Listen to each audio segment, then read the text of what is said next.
Hola, buenos días. ¿Cómo estáis? ¿Estáis bien? ¿Sí? ¿Estáis despiertos? Pues vamos a compartir con vosotros un poco de lo que el Señor me ha mostrado en estos días. La verdad es que no estaba eh, digamos, muy convencido del tema, pero realmente el Señor ha ido confirmándome poco a poco y la verdad es que es un tema que realmente nos toca a todos, ¿vale? El título es En el camino, ¿vale? Y está basado en Juan, capítulo 14, del 1 al 27. Este capítulo 14 de Juan habla sobre Jesús en la última cena, cuando ya llega al final de todo, cuando ya va a ser entregado, pues habla con sus discípulos.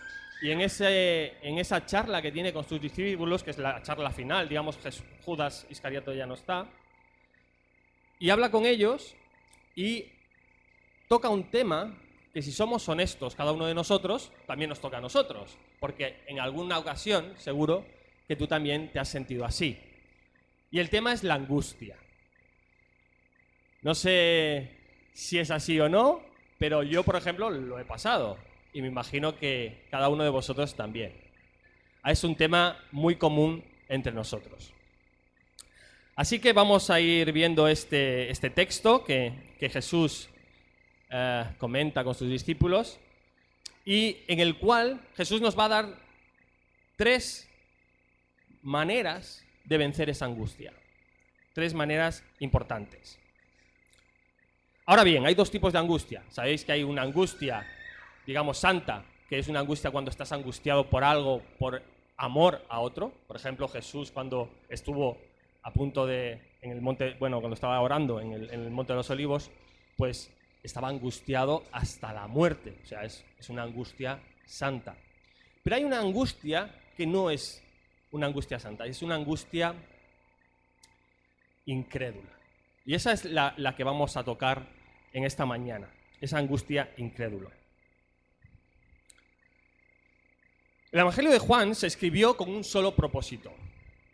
Si vamos a Juan capítulo 20, versículos 30 y 31, nos dice que hizo además Jesús muchas otras señales en presencia de sus discípulos, las cuales no están escritas en este libro, pero estas que están en este libro se escribieron para que creáis que Jesús es el Cristo, el Hijo de Dios, y para que creyendo tengáis vida en su nombre.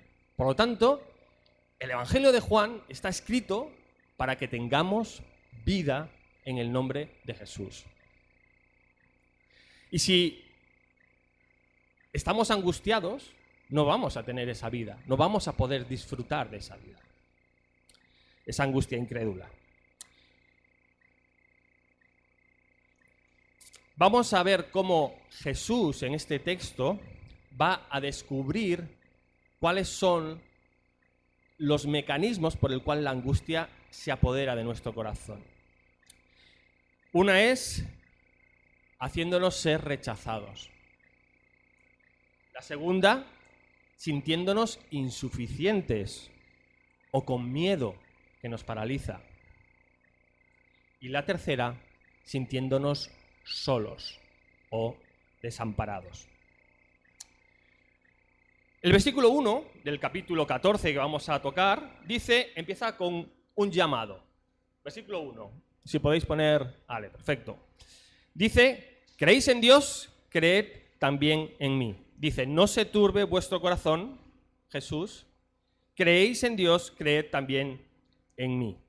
Y este turbe, que es una palabra que no usamos habitualmente, en el original es la misma palabra que se usa, no sé si os acordáis, en Siloé, cuando se tiraban los enfermos, las aguas eran, dice la Biblia, agitadas por un ángel. Ese agitar es la misma palabra que se usa aquí, en turbar, ¿vale? O sea, no se agite, parafraseando, no se agite vuestro corazón. Y Jesús hace un llamado. ¿Creéis en Dios? Creed en mí. Si creéis en Dios, creed en mí. Es decir, que no podemos separar la confianza que tenemos en Jesús de Dios Padre. Ni podemos separar Dios Padre de la confianza que tenemos en Jesús. O sea, no podemos decir, yo creo en Dios, pero no creo en Jesús. O yo creo en Jesús, pero bueno, Dios se me queda muy lejos. No. Jesús nos hace ver que ese vínculo de Jesús Hijo con Dios Padre está perfectamente unido y no se puede separar. Y el primer llamado que nos hace es a creer en eso. Por tanto, esa es la primera recomendación. Pero, ¿qué ha ocurrido antes para que Jesús diga estas palabras a sus discípulos? ¿Por qué dice Jesús, no se turbe vuestro corazón a los discípulos?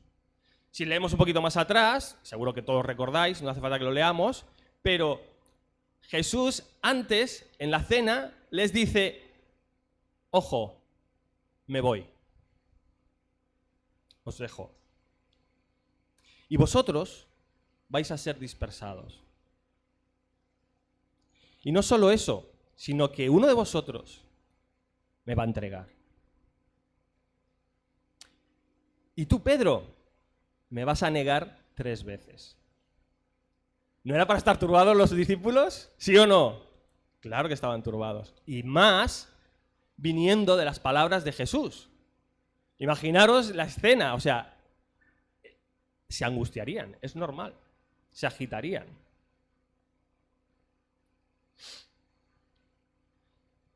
Por tanto, es bastante comprensible esta angustia de los discípulos.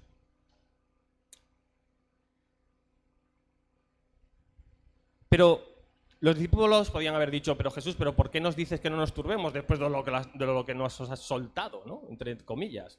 Después de lo que nos has dicho, ¿por qué no nos debemos de turbar? Si es para turbarse.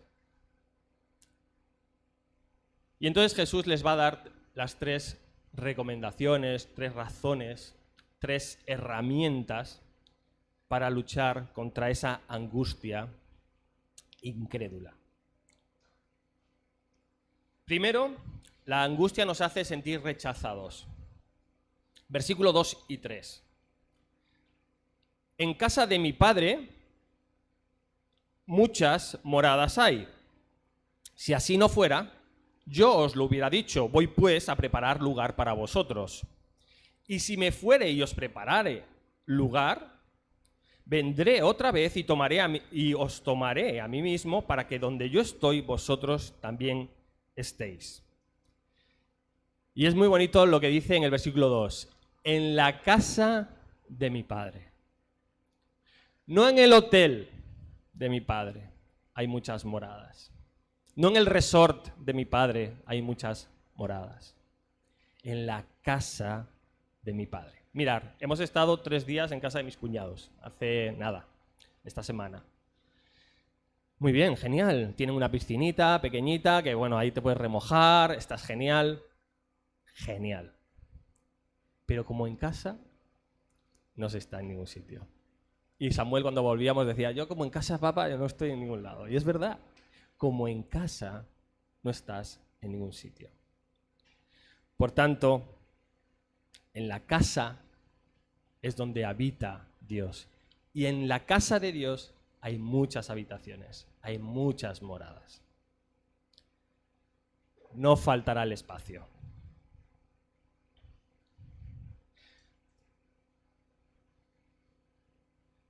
Aunque los discípulos van a ser dispersados, aunque Pedro le va a negar y aunque Judas le entregará,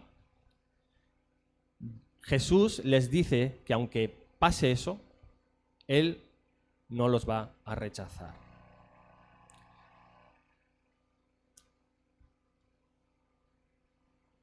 Pero Jesús, ¿por qué tenemos que creer esto? ¿Por qué nos dices que no nos tenemos que turbar? ¿Y por qué tenemos que creerte? ¿Por qué? ¿Por qué no nos debemos de angustiar cuando es razonable? La angustia, y esta es la segunda parte, produce insuficiencia y miedo. Y Jesús va a contrarrestar eso con lo que va a decir a continuación. Jesús es todo suficiente y Jesús es el lugar. Y ahora explicamos un poquito más. Cuando vamos a tener un hijo, sobre todo los padres primerizos, los que no tengáis hijos, pues a lo mejor no lo habéis experimentado, pero sí que los que hemos tenido hijos, pues cuando viene el niño, pues preparamos todo.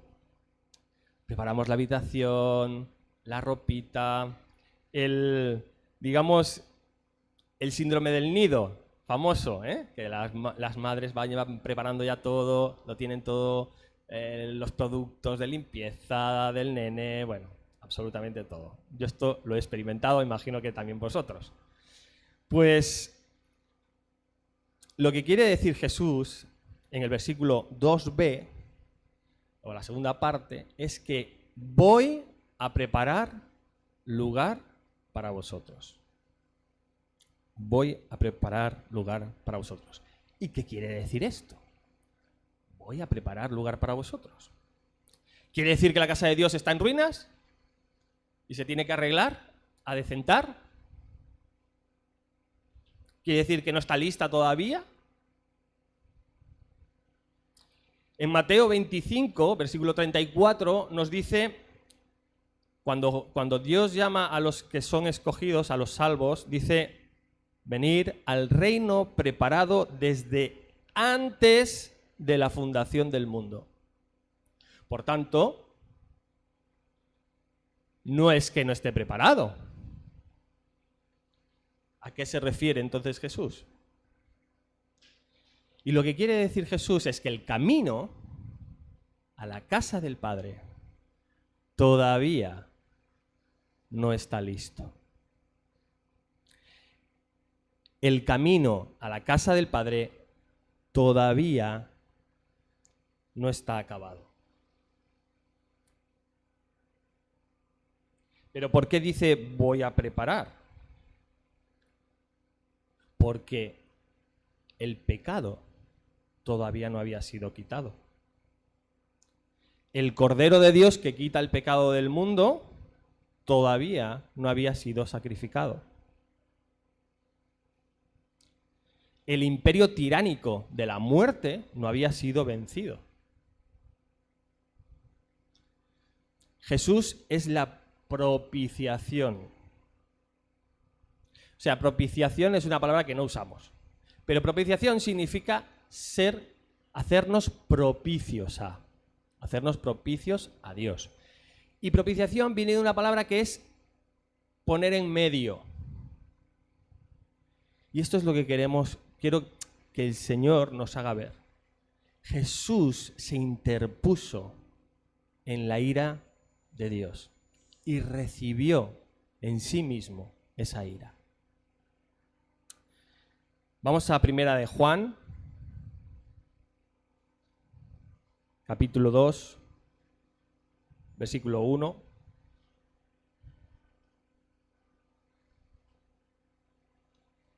Si alguien lo tiene, puede leerlo.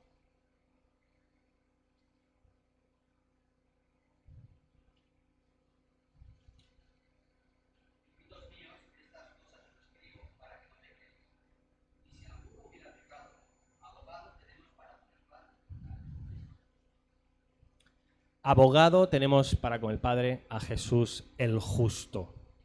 O sea que Jesús fue molido, como dice en Isaías 53, fue molido por nuestro pecado. El castigo de Dios fue sobre él. Por lo tanto, el camino no estaba preparado, había obstáculos en el camino. El pecado, la ira de Dios, la muerte. Jesús completó la limpieza de ese camino. En 3 días. Dijo, dejadme 3 días. Y en 3 días voy a limpiar esto. En 3 días voy a quitar el pecado. Voy a vencer a la muerte. Y voy a llevar la ira de Dios. Y esto lo hizo sobre él mismo. Por eso, Él es el camino que nos lleva a la verdad y a la vida eterna, a la vida.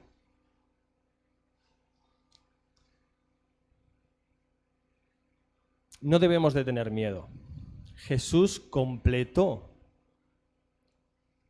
y quitó el pecado del mundo. Y como dice Hebreos, en el capítulo 12, 24, la sangre de Jesús clama mejor que la sangre de Abel. Mejor que la sangre de Abel. Porque la sangre de Abel se quedó aquí en esta tierra. Pero la sangre de Jesús ha ido al cielo. Y ahí está intercediendo por nosotros.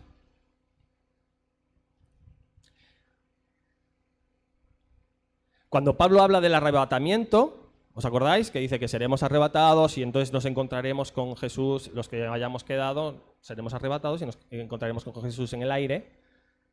El énfasis de ese texto de Pablo es el último versículo, que dice, y así estaremos siempre con el Señor. Y el énfasis no es cómo vamos a ser arrebatados o si nos vamos a quedar, si nos vamos a... No, no es lo importante. Por fin vamos a estar con el Señor, para siempre con el Señor. Sí, esto que dices, Josiño, está muy bien, está guay. Pero yo tengo la angustia ahora. A mí me está pasando que hace 2 días he perdido el trabajo. Es que yo tengo el problema de salud, lo tengo ahora. He orado por una pareja, pero no llega. Tengo el problema ahora. ¿No habrá algo que nos pueda consolar más rápidamente, que tenemos que esperar? Y fijaros que es lo mismo que Felipe le dice un poco más adelante. Le dice, versículo 8. Felipe le dijo, Señor, muéstranos al Padre y nos basta. Danos ya la respuesta ahora. No esperemos a que tú vengas. No esperemos a que muramos. Danos ya la respuesta a nuestra angustia. Y nos basta. Jesús se fue corporalmente.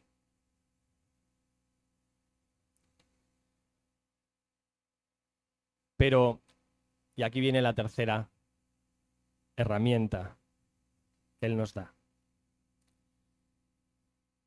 Y que la angustia produce en nosotros ese desamparo o ese posible desamparo.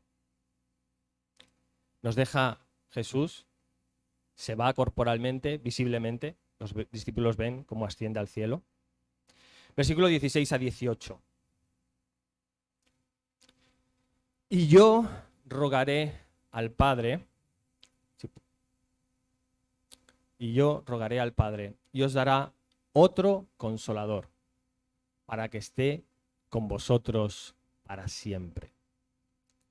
El Espíritu de verdad, el cual el mundo no puede recibir, porque no le ve ni le conoce. Pero vosotros le conocéis, porque mora con vosotros y estará en vosotros. Mora con vosotros y morará en vosotros.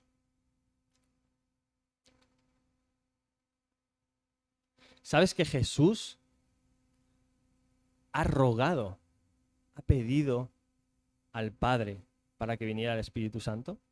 ¿Sabes que el Espíritu Santo es una contestación a la oración, al ruego de Jesús?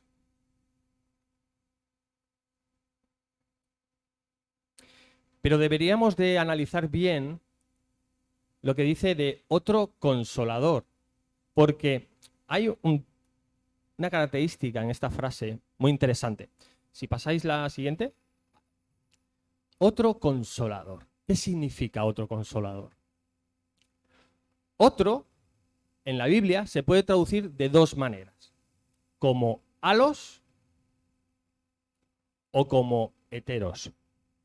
Hay 2 aceptaciones. Y ahí tenéis unas imágenes que os ayudarán a encontrar cuál es el significado de cada una. Halos o heteros es otro de una clase o naturaleza diferente. Y halos es otro de la misma clase o naturaleza. Por lo tanto, el Espíritu Santo es una persona que viene a morar en nosotros y es de la misma naturaleza que Jesús. Es Dios mismo. Y esto es lo que me gustaría que nos quedara en esta mañana, que pudiéramos entender que realmente el Espíritu Santo es Dios mismo en nosotros. Y eso es difícil de entender, pero es así.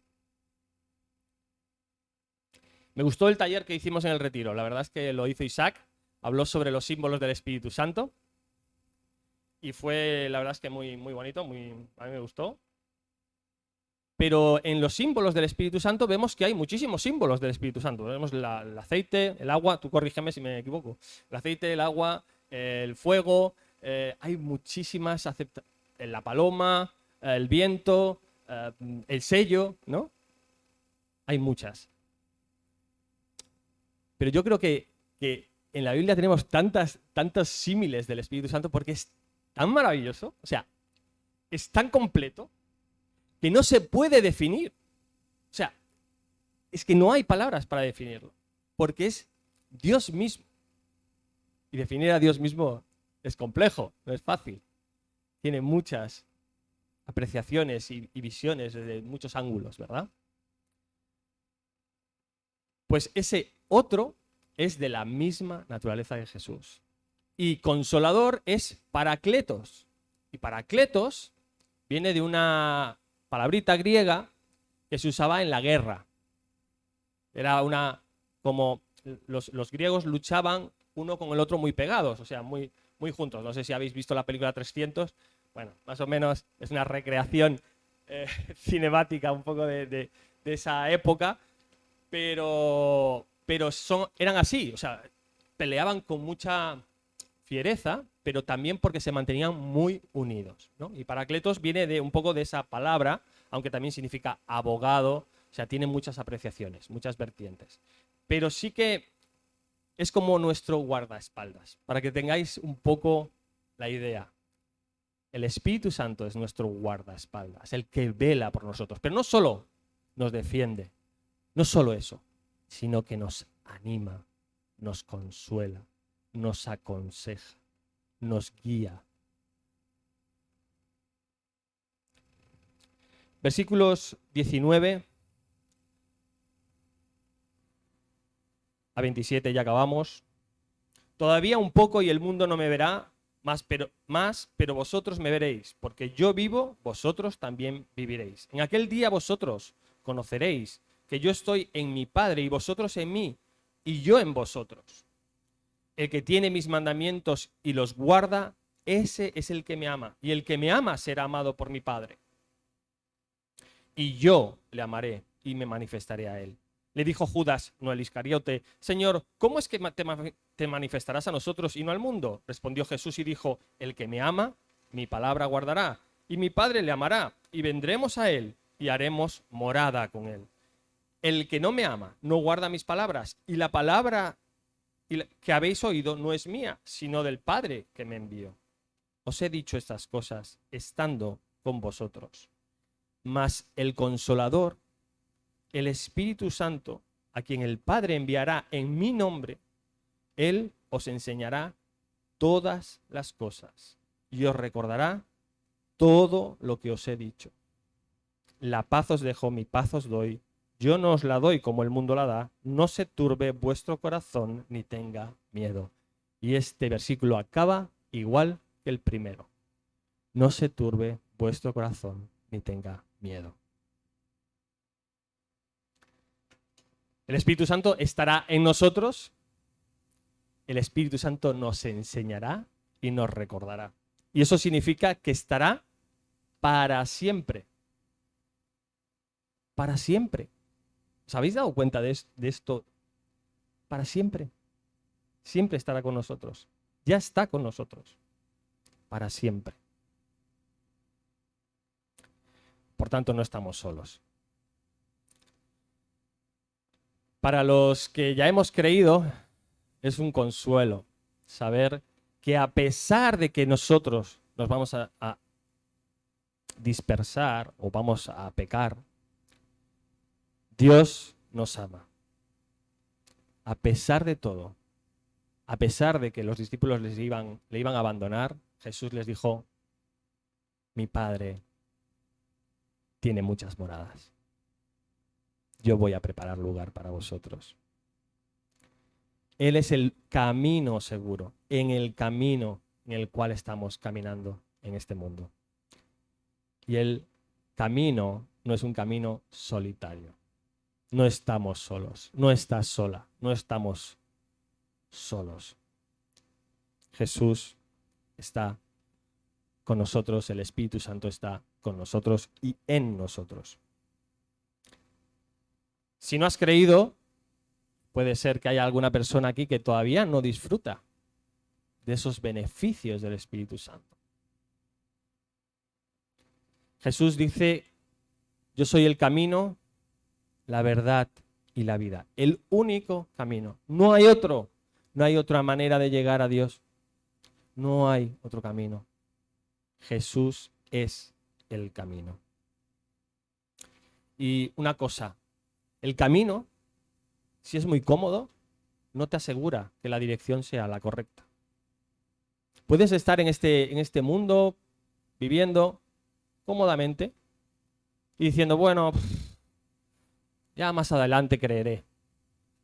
Ya más adelante a lo mejor pienso en Dios. Pero eso no te asegura la dirección correcta. Dice la Biblia que el camino a Dios es un camino angosto, no cómodo, estrecho, pero es seguro, seguro. Te llevará a Dios seguro. Así que os animo en esta mañana a que venzamos esta posible angustia que podemos tener, pero la verdad es que el Espíritu Santo es nuestro consolador, nuestro fiel compañero. Amén. Amén.